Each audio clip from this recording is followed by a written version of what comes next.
45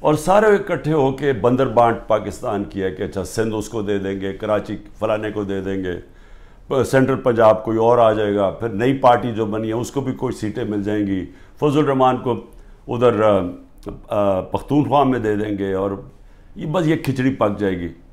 تو یہ ساری بندر بانٹ دبئی کے اندر ہو رہی تھی کہ جس طرح کہ کوئی سودا نہیں ہو رہا ہوتا کسی کے اوپر، یہ سودا ہو رہا تھا پاکستان کا، اور کس طرح جو سب سے بڑی پارٹی ہے خوف زدہ ہے کہ اس کو کیسے باہر رکھنا ہے، جس میں عمران خان کی ان کو گنہونے خواب آتے ہیں کہ یہ پتہ نہیں کہ واپس نہ آ جائے، تو اس کو کیسے جیل میں ڈال رہے ہیں۔ تو میں نے جو آج آپ کے سامنے یہ چیز رکھنا چاہتا ہوں کہ کون سے کیسز ہیں، ذرا آپ سمجھ لیں، کیونکہ میں تیار ہوں، انہوں نے ہو سکتا ہے کل پتہ نہیں میری 17-18 بیلیں ہیں، ایک بیل کینسل ہوگی جیل میں چلا جاؤں گا، کل نہیں تو اس کے بعد پھر عدالت میں میرا چکر ہے، اس کے بعد 2 دنوں کے بعد پھر ہوں گا، تو کسی ٹائم پہ بھی انہوں نے پلان بنایا ہوا ہے مجھے جیل میں ڈالنے کا۔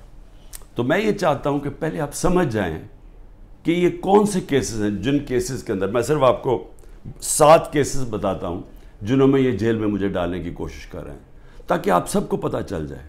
اور وہ میں اس لیے چاہتا ہوں کیونکہ میڈیا تو سارا کنٹرولڈ ہے، تو انہوں نے تو وہ ایک دم میڈیا میں پکڑنا ہے اور شور مچا دینا ہے کہ جی عمران کی چوری پکڑی گئی، تو یا چوری پکڑی گئی، یا یہ ایک قتل جو جیسے میں شروع کرتا ہوں کہ اس نے قتل کر دیا کسی وکیل کو۔ تو میں چاہتا ہوں کہ وہ 7 کیسز پہلے آپ سمجھ لیں، تاکہ آپ کو سمجھ آ جائے کہ ایک طرف اربوں روپے کے یہ منی لانڈررز کے اوپر کیسز ہیں، شہباز شریف کے اوپر 24 ارب روپے کی کرپشن کیس میں جس کا انڈر ٹرائل تھا، جب جنرل باجوہ نے بچا کے تو اس کو وزیر اعظم بنا دیا۔ اس کے علاوہ جو نواز شریف کی ابھی تک کوئی نہیں بتا سکا، وہ جو اس کی مے فیئر کی پارٹنرز، بیٹوں کے پاس پیسہ، اور یہ تو سامنے ہے، باقیوں کا تو ہمیں پتہ ہی نہیں ہے کہ کتنی ان کی باہر پراپرٹیز ہیں۔ اسی طرح زرداری کا ہے، اس کی بھی ساری باہر ان کی پراپرٹیز پڑی ہیں۔ تو ایک تو یہاں سے پیسہ چوری کر کے باہر لے جانے کے الزام ہے۔ اب دوسری دفعہ دیکھیں کہ میرے اوپر 170 سے زیادہ کیسز ہیں، لیکن وہ کیسز ہیں کیا؟ تو میں پہلے شروع کرتا ہوں کوئٹہ کا کیس۔ قتل ہوتا ہے ایک وکیل کا 6 جون کو 10:30 بجے صبح۔ اب وہ یہ سمجھیں کہ مجھے اس کیس کا پتہ ہی نہیں ہے، یہ کوئی کسی وکیل نے میرے اوپر کیس کیا ہوتا ہے کوئی غداری کا، وہ یعنی اس کا کوئی مجھے نوٹس ہی نہیں آیا، مجھے پتہ ہی نہیں اس کیس کا۔ پتہ تب چلتا ہے جب ایک دم پتہ یہ جی کہ کیونکہ اتنے زیادہ کیسز تھے، تو یہ کیس تو کسی کو اہمیت ہی نہیں، کسی نے مجھے کہا کوئٹہ میں کیس ہے، مجھے پتہ ہی نہیں تھا۔ تو اس وکیل کا قتل ہوتا ہے 10:30 بجے، 11:30 بجے پولیس میں رپورٹ ہوتا ہے۔ 2:22 میں شہباز شریف کا جو مشیر ہوتا ہے وہ سٹیٹمنٹ دیتا ہے کہ عمران خان نے اس وکیل کو قتل کیا۔ اب یہ سمجھیں کہ صرف قتل میں 10:30 سے اور 2 بجے کے اندر وہ فیصلہ کر لیتے ہیں کہ عمران خان نے قتل کیا۔ اس کے بعد کیا ہوتا ہے؟ اس کے بیٹے کو اٹھا کے لے جاتی ہے پولیس۔ اس بیٹے کو 12 گھنٹے سے زیادہ پولیس اپنے پاس رکھتی ہے۔ وہ اگلے دن جا کے اگلے دن کی دوپہر کو وہ کہتا ہے کہ جی عمران خان اس قتل میں ملوث تھا۔ لیکن پھر کیا ہوتا ہے؟ اس کی جو بیوی ہوتی ہے، وہ جو دوسری بیوی ہوتی ہے، وہ کہتی ہے کہ فیملی کے لوگوں نے قتل کیا اس کو۔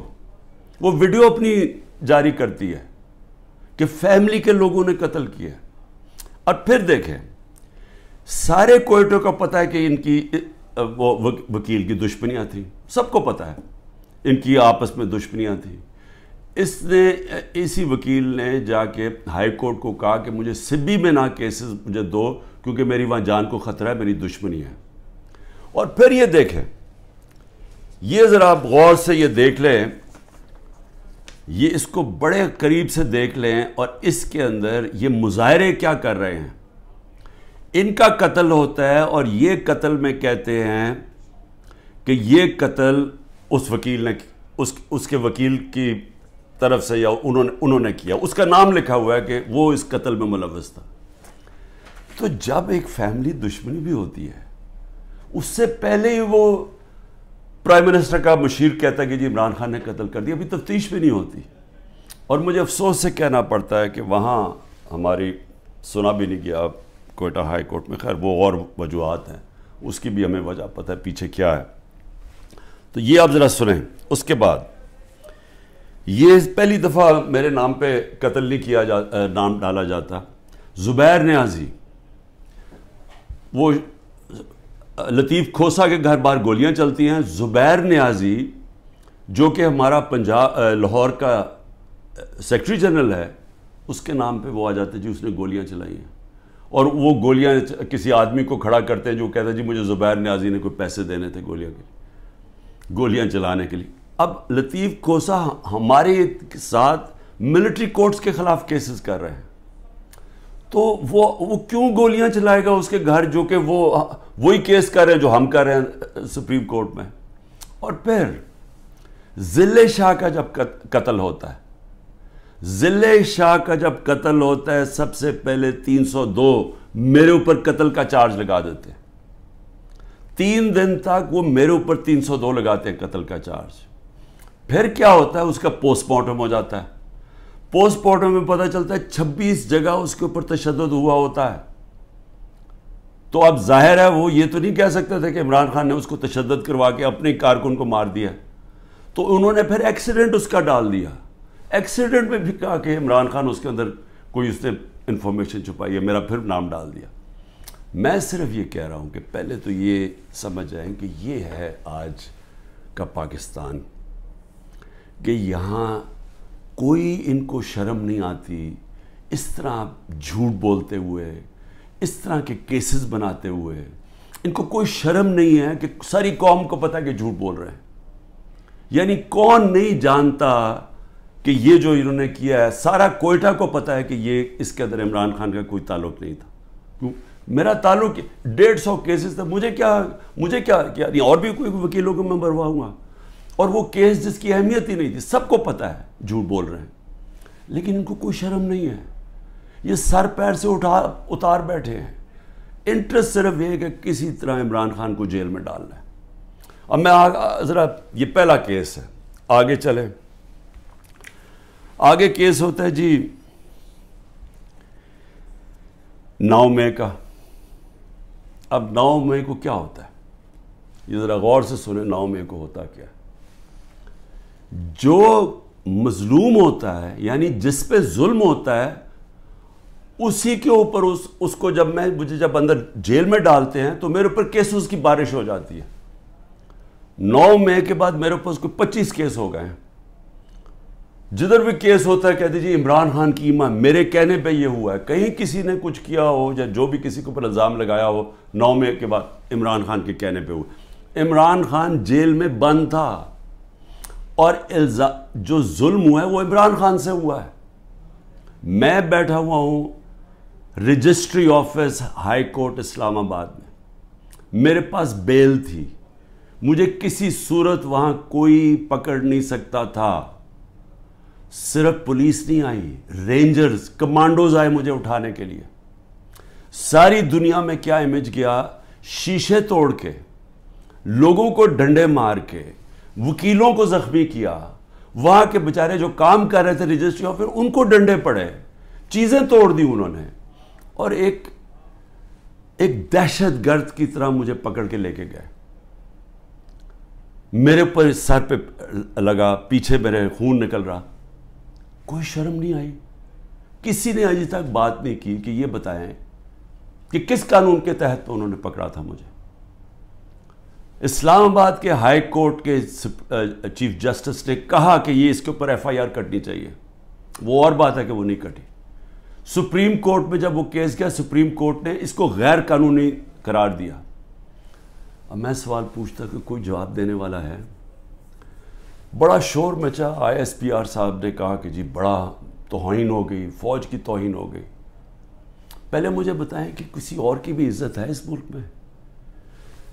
کہ ایک آدمی 50 سال سے دنیا مجھے جانتی ہے، کرکٹ کی وجہ سے جانتی تھی. دنیا سب کو پتہ ہے میرا، کسی اور پاکستانی کو دنیا نہیں جانتی جو آج مجھے جانتی ہے.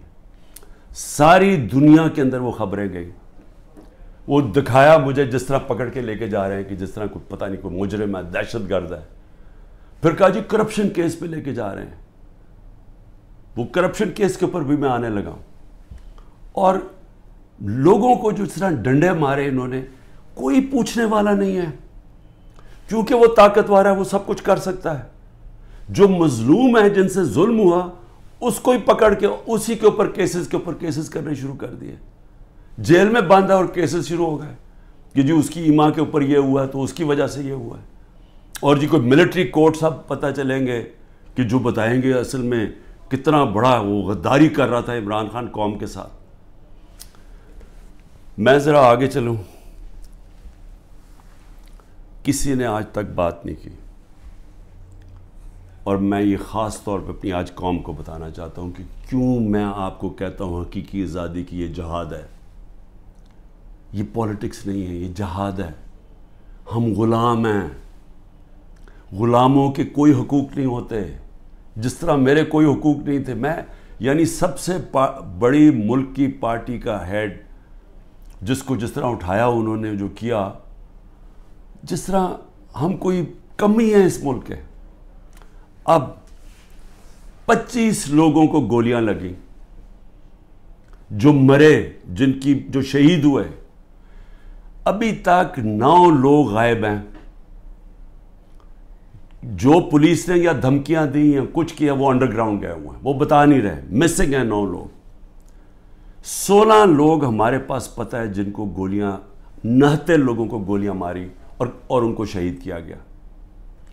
فرانس کے اندر ایک لڑکے کو پولیس نے 16 سال کے لڑکے کو گولی ماری، ایک لڑکے کو.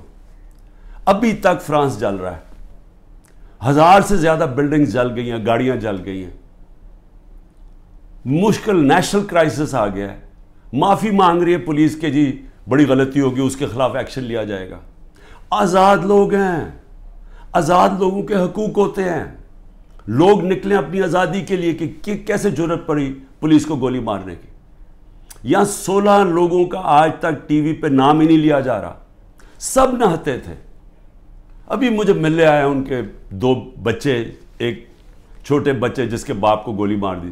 وہ دبئی سے کام کر رہے، وہ ایسی مظاہرے کے اندر کھڑا ہوا تھا، گولی چلا دی وہاں. میں سمجھتا تھا 2 لوگوں کی ٹانگیں ضائع ہوئی ہیں، 3 لوگوں کی ٹانگیں ضائع ہوئی ہیں. ایک پیرالائز ہوا ہے جس کی کمر میں گولی لگی ہے. کوئی انکوائری ہوئی ہے؟ کیا یہ انسان تھے نا، یہ پاکستانی ہے؟ کسی نے پوچھا کہ ان کے گھر میں کیا گزر رہی ہے؟ یہ عام لوگ تھے، ان کے بیوی بچے تھے، ماں باپ تھے. کوئی بات ہی نہیں کر رہا. جی بلڈنگ جل گئی. بلڈنگز بھی جب جلی تو کیا اس کے اوپر انڈیپینڈنٹ انویسٹیگیشن نہیں ہونی چاہیے تھی؟ ہمارے پاس ثبوت ہے. میں اس لیے کہتا ہوں اوپن عدالت کے اندر ٹیلی وائز مجھے سامنے لایا جائے. میرے پاس اب ثبوت آ گئے ہیں. میں یہ ثابت کروں گا کہ یہ سارا پری پلان تھا. یہ مجھے جس طرح وہاں سے اٹھایا ہے، یہ بھی پری پلان تھا تاکہ ایک اشتعال ملے. اور اس کے بعد پھر جو لوگوں کا ری ایکشن آیا، اس کا فائدہ اٹھاتے ہوئے پارٹی کو کرش کرنے کی کوشش کی گئی ہے. کیونکہ پارٹی دب نہیں رہی تھی. جب سے مجھے ہٹایا، کوشش کر رہے ہیں 25 میں کو جی بغیر کراؤڈ ہے، مارو ڈنڈے مارو، یہ ڈر کے پیچھے ہٹ جائیں گے. وہ پارٹی اوپر ہی آتی گئی. بائی الیکشن 30-37 میں سے جیت گئی. اوپینین پولز میں اور اوپر چلے گئی. راجن پور کے الیکشن میں پورا زور لگایا، 40,000 سے گورنمنٹ کا کینڈیڈیٹ ہار گیا. اس کے بعد اس سے پہلے مجھے قتل کرنے کی کوشش کی، دوسری دفعہ قتل کرنے کی کوشش کی. اور اب یہ پلان فائنل بنا کہ جی ان کو اب بالکل ختم کرو پارٹی کو، کہ جی انہوں نے ایک ادارے کی بے حرمتی کر دی. اور اس کو بیس بنا کے سارے ہمارے ہیومن رائٹس ختم ہو گئے ہیں. سب کو جس کو مرضی پکڑو، پولیس پھر رہی ہے جسے مرضی پکڑے. جی آپ کا وہ اس میں نام آ گیا وہ جیو فینسنگ میں، اس لیے جناب وہ اچھا اتنے پیسے دے دو، 15 لاکھ سے شروع ہوتے ہیں، 10 لاکھ، اچھا پیسے دے دو تو ہم آپ کو چھوڑ دیتے. پولیس پیسے بنا رہی ہے. ہر جگہ لوگوں کو پکڑ رہے ہیں.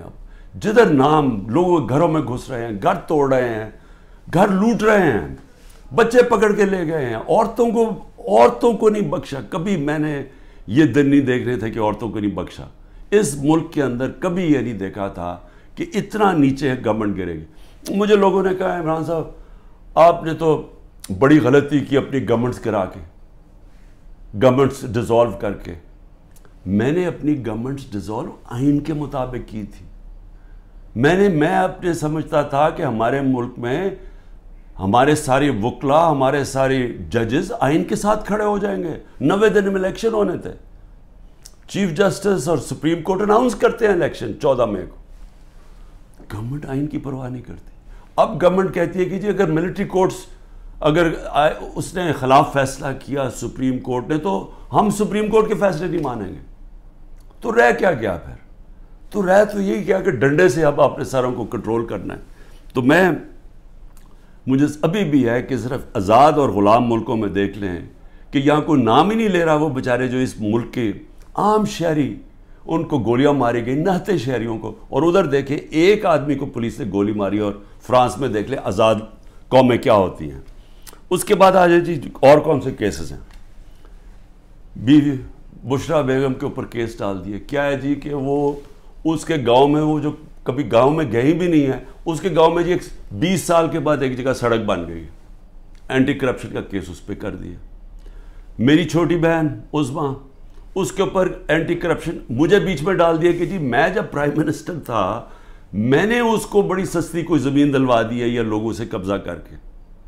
اور یہ اتنے ڈفرز ہیں کہ کہا کہ جی 6 ارب کی زمین اس کو دلوا دی ہے.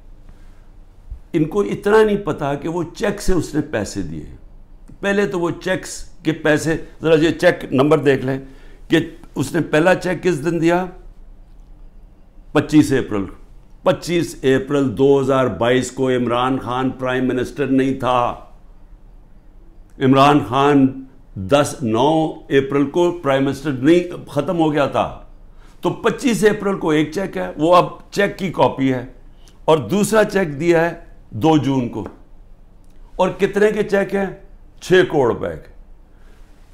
تو اس نے چیک کے سے پیمنٹ کی ہے. میرے اوپر کرپشن کیس ڈال دیا ہے کہ میں نے جی وہ اس کو پرائم منسٹر ہوتے ہوئے زور لگا کے اس کو فیور کیا. پھر آ جائے جی اگلا کیس، تاکہ آپ کو ساروں کو پتہ چل جائے ہو کیا رہا ہے. اب 2 اور کیسز ہیں جن کے اندر یہ پوری کوشش کریں گے مجھے اندر ڈالنے کی. وہ نیب کے کیسز ہیں. ایک ہے القادر کا جس میں انہوں نے مجھے پکڑا تھا، اور دوسرا ہے توشہ خانہ. اب یہ القادر کا کیس کیا ہے ذرا یہ غور سے سمجھ لیں پھر سے، کیونکہ میں چاہتا ہوں کہ ساری قوم کو سمجھ آ جائے. وہ کیس یہ ہے کہ ایک کیبنٹ فیصلہ کرتی ہے، کیبنٹ کے سامنے ایک فیصلہ آتا ہے کہ اگر ایک ملک ریاض فیملی اور ایک انگلینڈ کے national NCA national crime agency, ان کے بیچ میں ایک فیصلہ ہوتا ہے. وہ کہتے ہیں پرائیویٹ، ان کے بیچ میں فیصلہ ہوتا ہے. وہ یہ کہتے ہیں کہ اگر آپ، ہماری کیبنٹ کے سامنے آتا ہے کہ اگر آپ اس کو فیصلے کو کانفیڈینشیل رکھیں گے، صرف کیبنٹ سے، عدالت سے نہیں، اگر کیبنٹ میں کانفیڈینشیل رکھیں گے تو 190 ملین پاؤنڈ پاکستان میں آ جائے گا سپریم کورٹ کے اکاؤنٹ میں. اور لیکن اگر آپ اس کو کانفیڈینشیل نہیں رکھیں گے تو آپ کو انگلینڈ کے اندر کیس کرنا پڑے گا، سول کیس، جو 5-6 سال چل سکتا ہے. اور آپ کو ثابت کرنا پڑے گا، آپ کے اوپر ہوگا کہ آپ نے ثابت کرنا ہے کہ وہ پیسہ منی لانڈرنگ کا ہے. ہمیں وہاں کیبنٹ کے اندر پہلے بھی بتایا گیا کہ $100 ملین پاکستان کا بیرون ملک کیسز کے اندر بہ گیا ہے، ہار چکے ہم کیس. $100 ملین ہماری بڑا برا ریکارڈ ہے باہر کیسز کا. اور وہ بھی 5-6 سال لگنے تھے، جبکہ اب وہ پیسہ سیدھا اب آ جانا تھا اور پاکستان میں 190 ملین پاؤنڈ آ جانا تھا. کیبنٹ فیصلہ کر لیتی ہے. بعد میں کہتے ہیں کہ جی وہ تو کسی اور مد میں جانا چاہیے تھا، وہ جانا چاہیے تھا گورنمنٹ کو، سپریم کورٹ کو نہیں جانا چاہیے تھا. بھیا کیبنٹ آج جا کے سپریم کورٹ کو کہے کہ جی وہ پیسہ دوسری طرف ٹرانسفر کریں اور ہم ثابت کر دیں گے کہ یہ پیسہ منی لانڈرنگ سے، تو آج بھی کر سکتے. کیا چیز روک رہی ہے ان کو؟ پیسہ تو پاکستان آ گیا ہے. اور کہہ یہ رہے ہیں کہ اس سے 7 مہینے پہلے جو کہ القادر یونیورسٹی جو چیریٹیبل ٹرسٹ ہے ادھر چل رہے ہیں، ادھر مفت تعلیم اس طبقے کو دی جا رہی ہے جو بچے کبھی یونیورسٹی تعلیم نہیں لے سکتے، مفت تعلیم ان کو مل رہی ہے وہاں. یہ کہہ رہے ہیں کہ میں نے القادر کی وجہ سے کوئی فیور کروا دیا. یہاں ساری کیبنٹ کا فیصلہ, وہ سب نے یونینمس فیصلہ, وہاں لا منسٹر بیٹھے ہیں, وہاں کیبنٹ سیکرٹری بیٹھا ہے, وہاں ادھر فائنانس منسٹر بیٹھے ہیں, وہ سب نے فیصلہ کیا. لیکن عمران خان نے اس لیے کیا کیونکہ اس کو القادر میں عمران خان کو کیا فائدہ ہے؟ مجھے یہ بتائیں کہ وہ القادر کے ٹرسٹ میں لکھا ہوا ہے کہ 1 روپیہ نہیں مل سکتا ٹرسٹیز کو, جس میں عمران خان اور بشرا بیگم ہیں. جس طرح نمل یونیورسٹی کے ہمیں کوئی پیسہ نہیں مل سکتا, جس طرح شوکت خان ہمیں نہیں مل سکتا. یہ چیریٹیبل ٹرسٹ ہے. کہہ رہے ہیں کہ میں نے اس کی وجہ سے اس کو فیور کر دیا. بھئی آپ اگر فیور کر دیا, آپ آج جا کے سپریم کورٹ میں ریٹ کر دیں کہ یہ پیسہ ادھر ٹرانسفر کر دیں. پیسہ تو پاکستان آ گیا. ایک یہ القادر ہے. دوسرا ہے جناب توشہ خانہ. توشہ خانہ کیا ہے؟ ذرا غور سے سن لیں. 70 سال سے قانون یہ ہے کہ جب گفٹس ملتی ہیں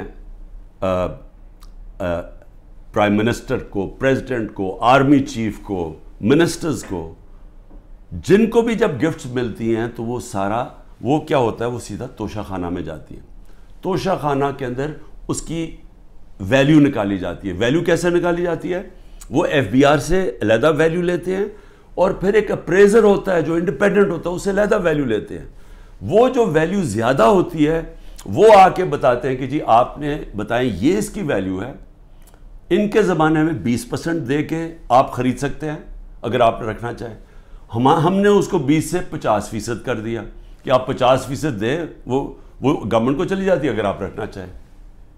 یہ ہے قانون.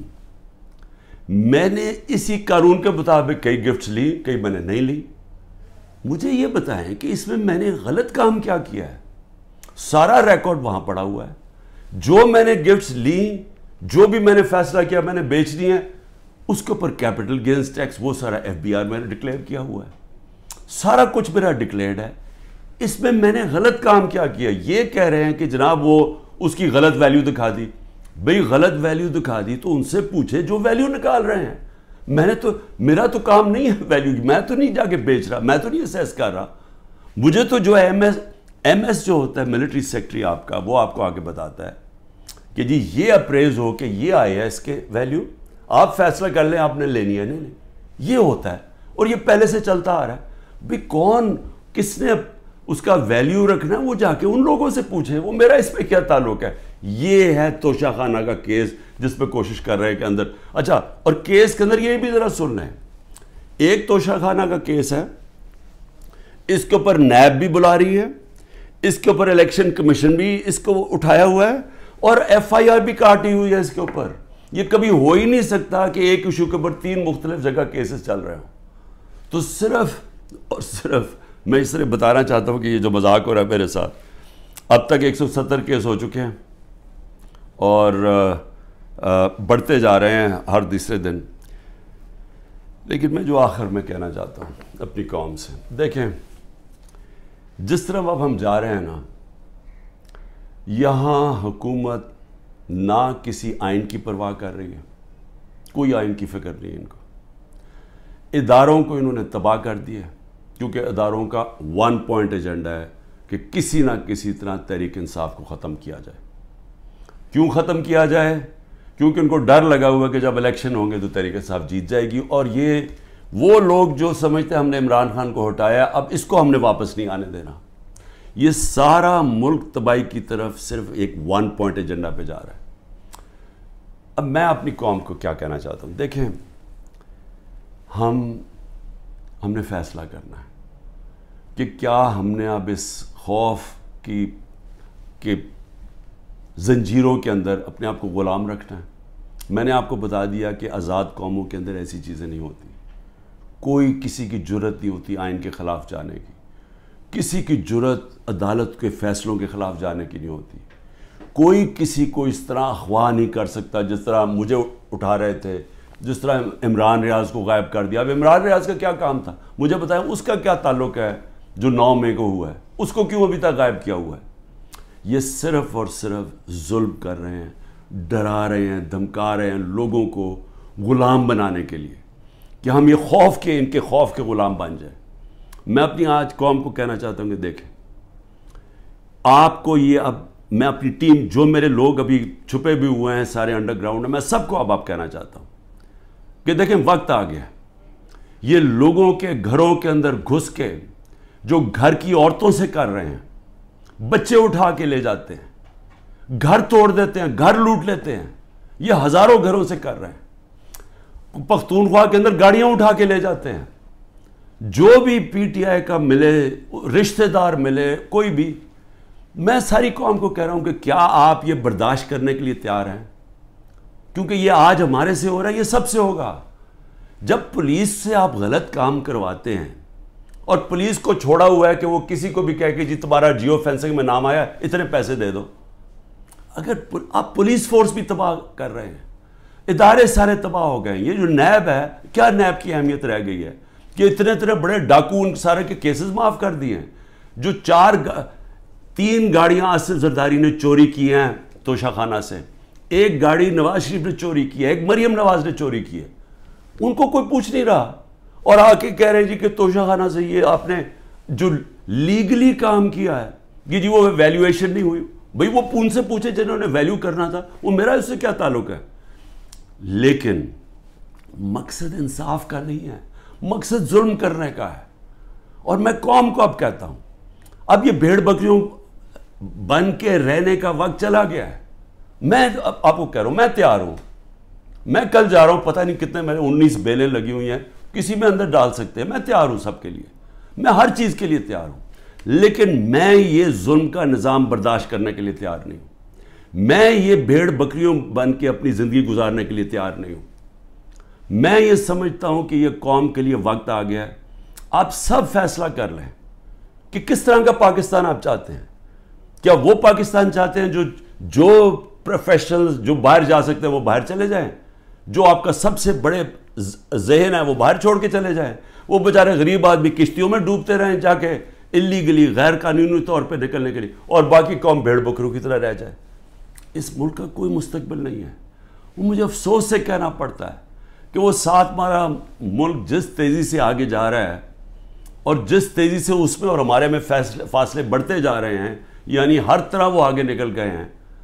ہمیں سوچنا چاہیے کہ اگر ہم اسی طرح چلتے رہے اور یہ چوروں کے نیچے اگر یہ بندر بانٹ کر رہے ہیں کہ جی ملک ہم بھیڑ بکری ہیں جی, آپ ادھر وہ لے لو, وہ سندھ لے لے, وہ کراچی لے لے, وہ یہ لے لے, وہ پختونخوا لے لے آپس میں, اور ہم جس طرح کے بھیڑوں کی طرح کبھی ادھر سے, کوئی مستقبل نہیں ہے اس کا.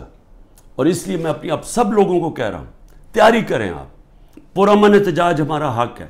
پہلے تو جمعے کو نکلے نا, جو انہوں نے کیا ہے, جو پتہ چلے کہ یہ زدہ قوم ہے, کم از کم ہماری آواز نکلنی چاہیے. اور پرامن, میں ہمیشہ کہتا ہوں پرامن رہے.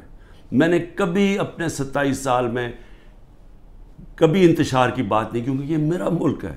توڑ پھوڑ کریں گے میرے ملک کو نقصان ہوگا. میں نے ان چوروں کی طرح باہر تو نہیں ہے میری کوئی پراپرٹیز, میں نے تو نہیں باہر بھاگنا. انہوں نے تو ابھی میں آپ کو کہہ رہا ہوں کہ جب انہوں نے الیکشن اناؤنس ہی ہوا, انہوں میں سے لوگوں نے باہر بھاگنا شروع کر دینا, کیونکہ ان کو پتہ ہے کہ ان کا جو انہوں نے کیا ہے اس ملک کے ساتھ, ان کو پتہ ہے کہ قوم نے ان کو بخشنا نہیں ہے, انہوں نے بھاگنا باہر. اس لیے اپنی قوم کو میں کہہ رہا ہوں کہ آپ کے پاس اب 2 راستے ہیں, غلامی کے اور حقیقی آزادی کے. لا الہ الا اللہ, کوئی نہیں ہے خدا اللہ کے سوا. ہم کسی ظالم کے سامنے اور یہ ظلم کا نظام اور یہ خوف کے سامنے ہم جھکنے والے نہیں ہیں. ہم نبی صلی اللہ علیہ وسلم, محمد مصطفیٰ, دنیا کے سب سے عظیم لیڈر, ہم ان کی امت ہیں. اور وقت آ گیا ہے کہ ہم اب اپنا سٹینڈ لیں اور پرامن طریقے سے تیاری کریں نکلنے کے لیے سڑکوں پہ. پاکستان زندہ باد. If you're enjoying our content, we kindly request your support. Give us a thumbs up and hit that subscribe button to join our amazing community. By subscribing, you'll stay updated with our latest videos and never miss out on the fun. Your support means the world to us, and it motivates us to keep creating high-quality content just for you. So go ahead, hit that like button, subscribe to our channel, and let's embark on this incredible journey together. Thank you for being a part of our channel's family.